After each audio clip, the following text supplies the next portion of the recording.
Hindi club में फिर से आपका स्वागत है। आज हम इस वीडियो में बाल विकास एवं शिक्षा शास्त्र के 30 प्रश्न जो आए थे बिहार टीईटी 2017 में, जिसका एग्ज़ाम 23 तारीख को था, उसका आंसर देखेंगे। इससे पहले, इस वीडियो को रन करने से पहले, जो इससे पहले वीडियो बना था सामाजिक विज्ञान का, उसमें एक प्रश्न गलत हो गया था। उसको मैं पहले डील कर देता हूँ, क्योंकि मैं जानता हूँ कि इस वीडियो को सोशल साइंस वाले भी देख रहे होंगे।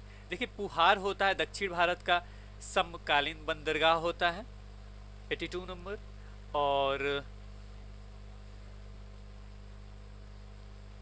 और था एक और क्वेश्चन था जिसका मैंने बोला था लेकिन टिक नहीं किया हुआ था। चित्रित धूसर मृद भांड PGW का प्रयोग निम्नलिखित में से किस सभ्यता द्वारा मुख्य तौर पर किए जाने के प्रमाण मिलते हैं? उत्तर वैदिककालीन सभ्यता के। और एक और मैथ का क्वेश्चन था, अकॉर्डिंग टू C-TET केवल रचनात्मक आकलन हेतु गणित प्रयोगशाला गतिविधियों को कराया जाता है। ये क्वेश्चन थे बैक। अब चलते हैं फिर से हम साइको पे।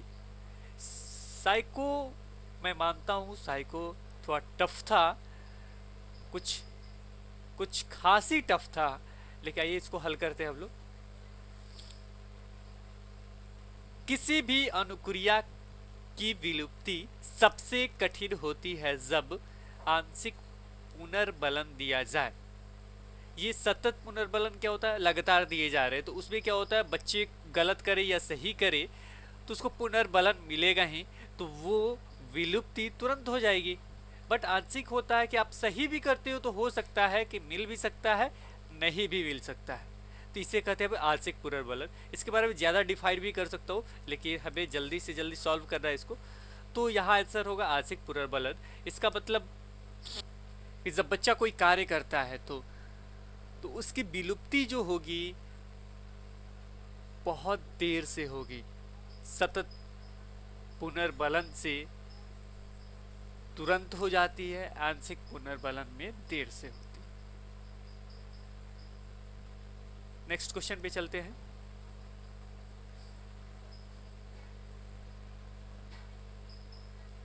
एक बच्चा जानने लगता है कि गाय की 4 टांगें और पूंछ होती है, और उसके बाद जब वह भैंस को देखता है तो वो भैंस को भी गाय कहकर पुकारता है। यह प्रक्रिया है आत्म सात्मीकरण का। एक तो उसके अंदर चला गया कि वो चीज़ उसने देखा। कुछ लोगों ने इसे समायोजन और अनुकूलन भी दिया है। तो समायोजन क्या होता है कि किसी चीज में जाके समायोजन कर लेना। अनुकूलन होता है कि हम गए उसमें जाके चेंज हो गए। तो इसको मैं स्टार लगाता हूं, लेकिन होना तो चाहिए आत्म सात्विकरण। सलमा एक प्रारंभिक विद्यालय की शिक्षिका है जिन्हें बच्चों को सिखाना बहुत अच्छा लगता है, इसलिए वे शिक्षक के लिए तरह तरह के संसाधनों का कक्षा में रोचक प्रयोग करती है। सलमा सक्रिय रूप से अभिप्रेरित है। इसको कुछ लोग आंतरिक रूप से भी कह रहे हैं, लेकिन वो रोचक प्रयोग करती है, इसका मतलब वो सक्रिय है।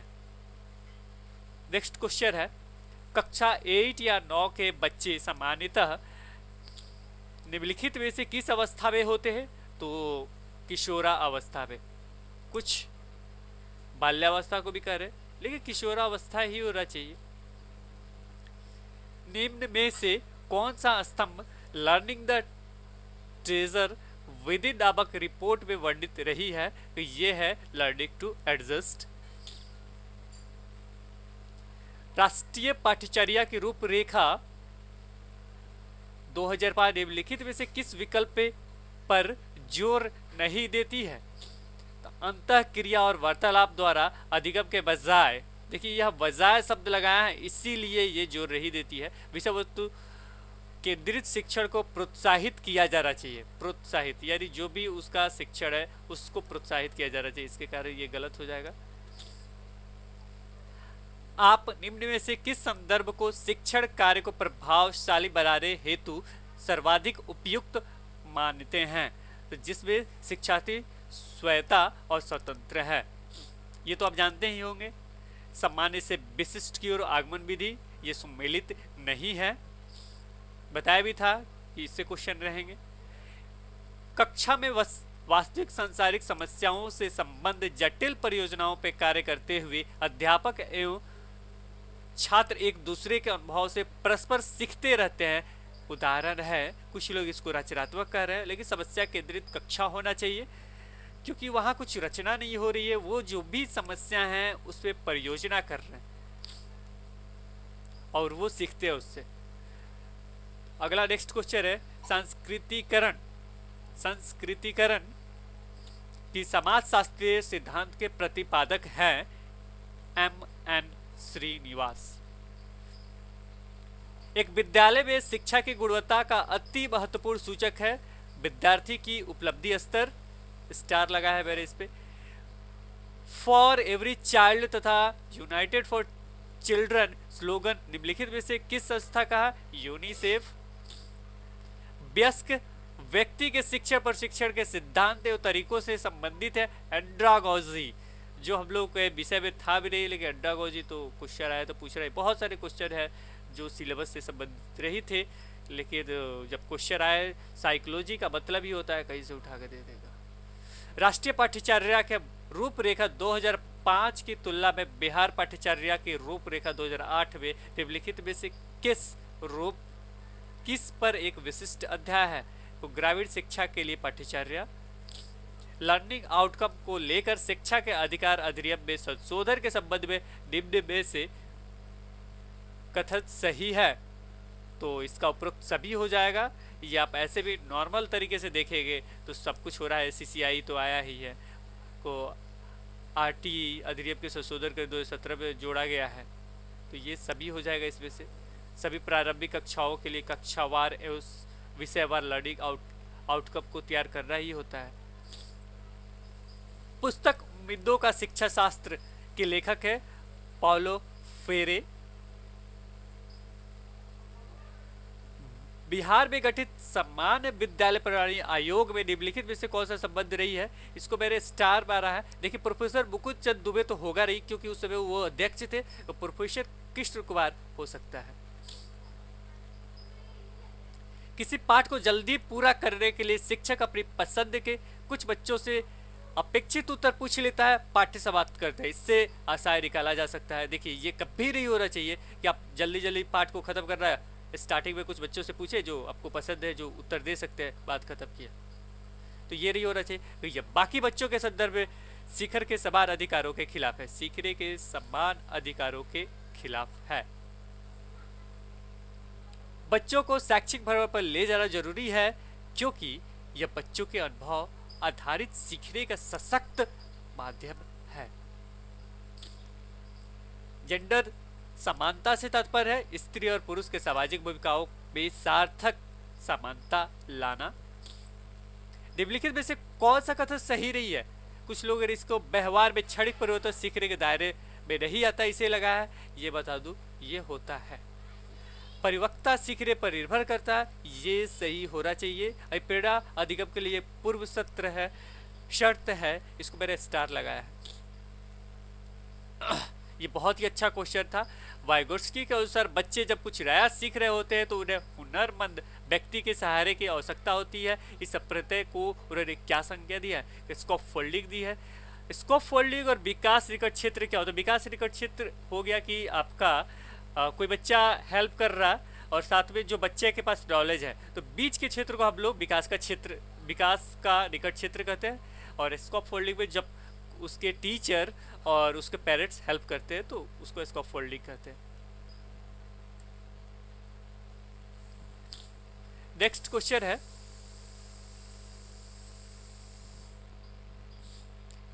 एक बालिका गणित के सवाल हल करने के क्रम में 6 गुणे 3 बराबर 18 तथा 18 भागा 3 बराबर 6 को समझने की स्थिति प्राप्त कर लेती मनोवैज्ञानिक पियाजे के संज्ञानात्मक विकास के सिद्धांत के अनुसार वह अब किस अवस्था में है? तो ये मूर्त संक्रियात्मक अवस्था है, थर्ड वाला। अब चलते हैं नेक्स्ट क्वेश्चन पे।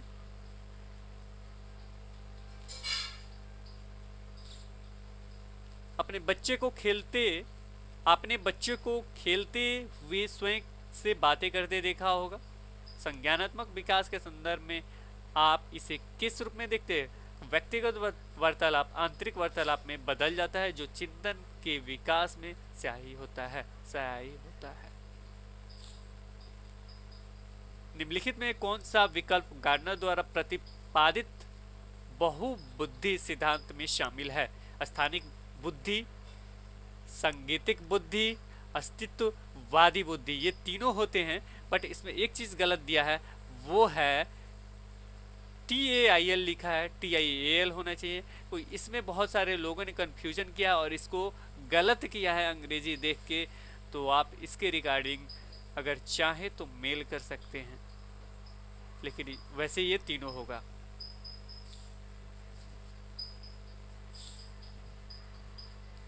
निम्न में से कौन प्राथमिक पुनर्बलन का उदाहरण है? ये क्वेश्चन होगा, बच्चे को टॉपिक देना। प्राथमिक पुनर्बलन होता क्या है उसके बारे में मैं बता दूं। प्राथमिक पुनर्बलन होता क्या है उसके बारे में मैं बता दूं। जैसे भोजन, जैसे मैं एग्जांपल देता हूँ जो समझ जाइएगा। एक कुत्ते को भोजन दिया, पहले उसको कहा जाता है बैठ जा, फिर उसको भोजन दिया जाता है। भोजन देने के बाद, भोजन देना उसको आपका प्राइमरी रेनफोर्समेंट होता है। और जब उसको कहते हैं, जब वही बैठा रहता है तो उसको आप कहते हैं शाबाशी देते हैं या कहते हैं बहुत अच्छा। तो ये हो गया आपका सेकेंडरी, यानी उसको खाना देना, सोना, टच करना। अपने मैस्लो का भी देखा होगा तो वहां आपको SP BSP यानी स्टार्टिंग में जो था, जो आपको चाहिए ही, तो वो आपका प्राथमिक पुनर्बलन हुआ, प्राइमरी। तो वही चीज यहाँ भी है, जब बच्चे को खाने से संबंधित, भोजन से संबंधित ये होता है तो वहां पे आपका प्राइमरी आ जाता है कि बच्चे को टॉफी देना आपका प्राथमिक पुनर्बलन है। यानी किसी चीज को आप करते हो वो चीज आपको मिल जाता है। मतलब किसी चीज के लिए आप कोई भी काम करते हो, भोजन के लिए वो बैठ गया तो ये प्राइमरी हो गया।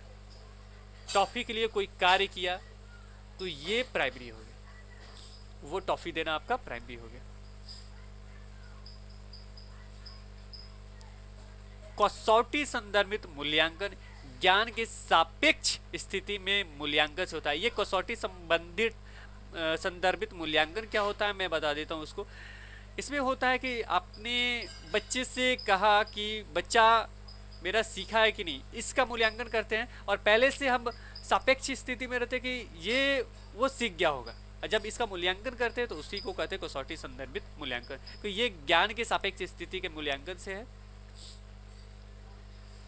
कोहलबर्ग द्वारा प्रतिपादित नैतिक विकास सिद्धांत के पूर्व पारंपरिक स्तर यानी फर्स्ट वाला स्तर के अनुसार जब बच्चा कोई नैतिक निर्णय लेता है तो उसका आधार होता है संभावित निर्धारित दंड से बचाव। ये फर्स्ट वाला है, तो फर्स्ट वाले में वो बच्चा तभी निर्धारित, उसको पता है कि ये गलत काम करेंगे उसको दंड मिलेगा ही। ये क्वेश्चन है आपका 29 है। निम्नलिखित में से कौन सा व्यक्तिगत मानसिक निस्सक्ता से संबंधित नहीं है? ये सिकल सेल एनीमिया है। सिकल सेल एनीमिया के बारे में बता दूं, वो होता क्या है, वो रक्त से संबंधित है और ये मानसिकता से नहीं है। बट डाउन सिंड्रोम ये मानसिक रूप से बच्चे में होता है, निस्सक्तता है एक। लास्ट क्वेश्चन, अभी हाल ही में इसको RPWD एक्ट 2016 को पारित किया गया है। इस अधिनियम के अंतर्गत निस्सक्तता डिसेबिलिटी के प्रकारों की संख्या कितनी है? वो है आपकी 21। ये थे आपको ये साइकोलॉजी के आंसर। Okay, bye bye. और मैं लास्ट टाइम में ये भी बता देता हूँ कि आप हिंदी इंग्लिश का कह रहे, मैथिली का कह रहे, उर्दू का मैं तो फाइनल करता हूँ, मुझे नहीं आता उर्दू।